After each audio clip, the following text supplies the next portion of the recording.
Hello everybody. Okay, I got a few minutes here. Allison's behind me on the couch napping, and I tried to make a video on Monday. Well, I made the video. First I just made like an update, and then I went and filmed what I had in my my diaper bag and what I started in my hospital bag. But the video ended up being too big and it won't upload for some reason. But I can see that other people are having problems with YouTube too.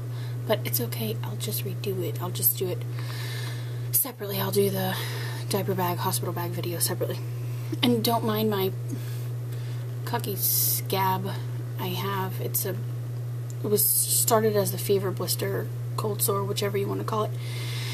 And I took care of it, so now it's scabbing. And Allison's getting sick, either that or allergies are not her friend, because she's sneezing clear nasty stuff out of her nose, and her eyes are really watery, so I think it's just allergies, but I'm not sure.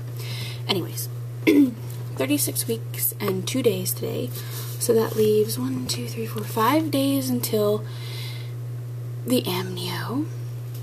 So I'll just talk about my symptoms first, and then how today's appointment went. Symptoms are pretty much few and far between. Everything's great. I don't feel pregnant half the time, I swear, which I'm hoping is a really good sign for hardly no postpartum problems, because I had horrible postpartum with Allison. But I have dry skin like everywhere. My arms, my legs, my forehead, everything is so dry. I'm tired all the time. I feel like I don't get enough sleep. Like, I wake up so much more tired than I was when I laid down. Very sensitive chest area. Yeah, that's not fun right now. My appetite has gone down a lot. She's moving around a little bit. My appetite has gone down. And I have spurts of motivation. But it's only when Derek's around. It's like when he's here, he like helps motivate me to want to do stuff. But when he's not here, I'm like, sanitize the bottles? I'll do it when Derek gets home. I don't know why. But I don't have very much left to finish, so I'm not too worried about that. Okay, so today's appointment, I had an appointment in the clinic with my doctor, and a non-stress test. I had the appointment in the clinic first. They weighed me. I am exactly back to where I started, so no gain, no loss as of this point, which this was my last appointment today, so I'm calling it even. Blood pressure was fine, low if anything, and it was low last time too, 2 weeks ago at my last appointment. I go in to see the doctor. Derek and Allison were with me this time, so it was really nice. I go in,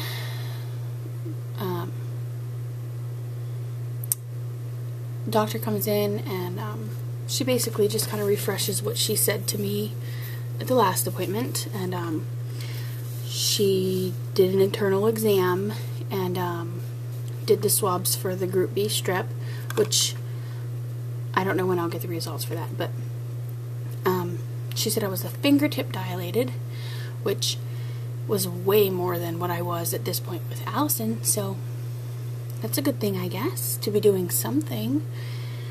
She didn't mention anything about whether I was softened or thinned out or anything. So they told me that they went ahead and scheduled me for a C-section on Wednesday, June 15th at 12 o'clock. That they just wanted to go ahead and schedule that. And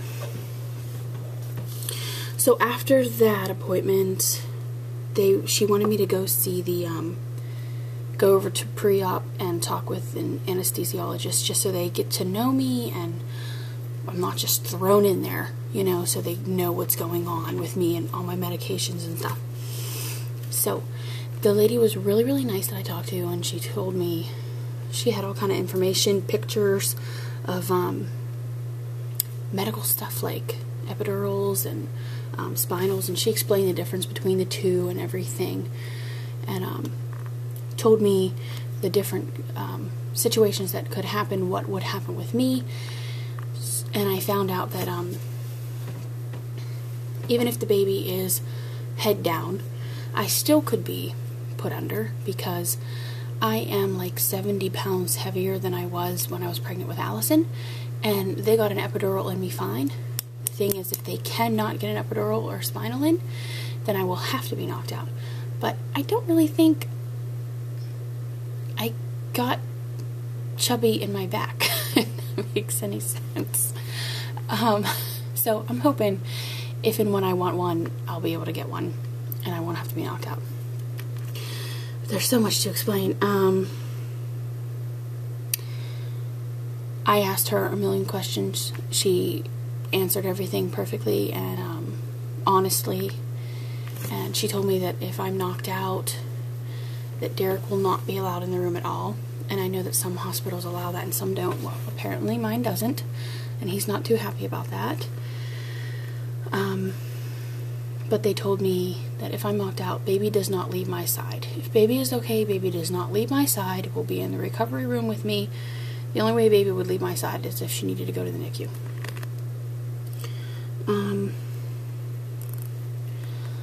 So that kind of, I was glad to talk to the lady, but she kind of made me feel better, but then kind of made me like, oh crap, well, I thought me stopping my Lovenox within 36 hours of the induction or C-section, I wasn't going to have to be knocked out. But those fears all came back when she told me I would have to be knocked out if they couldn't get an epidural or a spinal placed.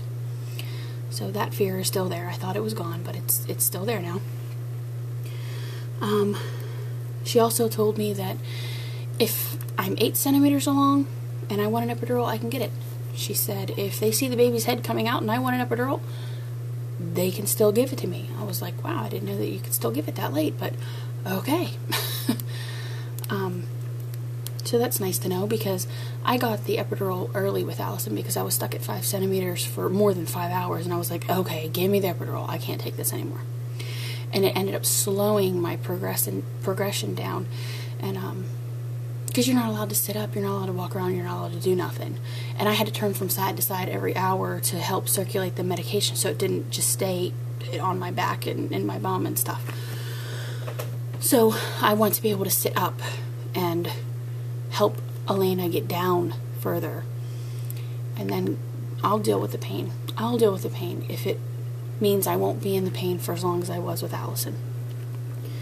So talked to the anesthesiologist. She said that whoever will be there the day that I'm going in will talk to me again, and she told me some things to mention to him, like that I'm sensitive to medications and stuff, and he'll adjust whatever, you know, to that.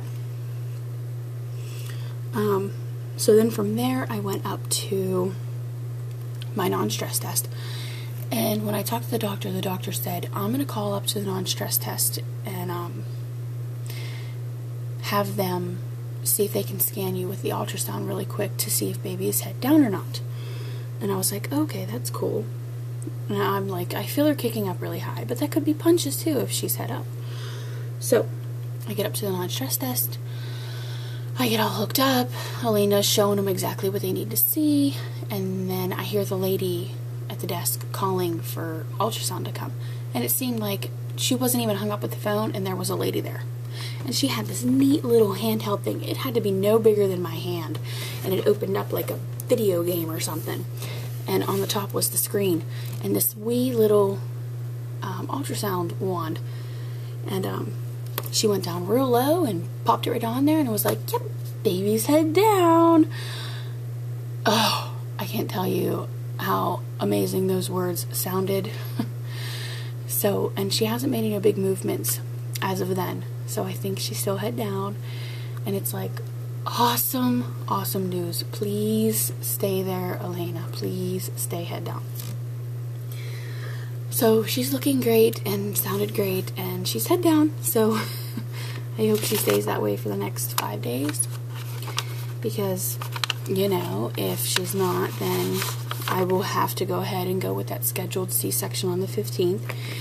And I'm just assuming on the 13th, if she's head down, that they will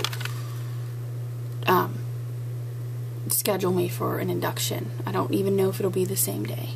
But I have a feeling that they're going to schedule it for the 15th, and she'll be born on the 16th. I don't know why. I just have a feeling it's going to be 6/16/11 will be her birthday. I'll just have that feeling. But I think that's everything. I have... Don't tell nobody. I have a non-stress test on Saturday, this coming Saturday, the 11th. And then they're going to check my blood for my Lovenox levels. But I haven't been taking it for like 3 or 4 days. Just because my nerves have just been telling me, no, don't do it. So, and I'm following my instincts. So, they want to check that though, because the anesthesiologist needs to know that information.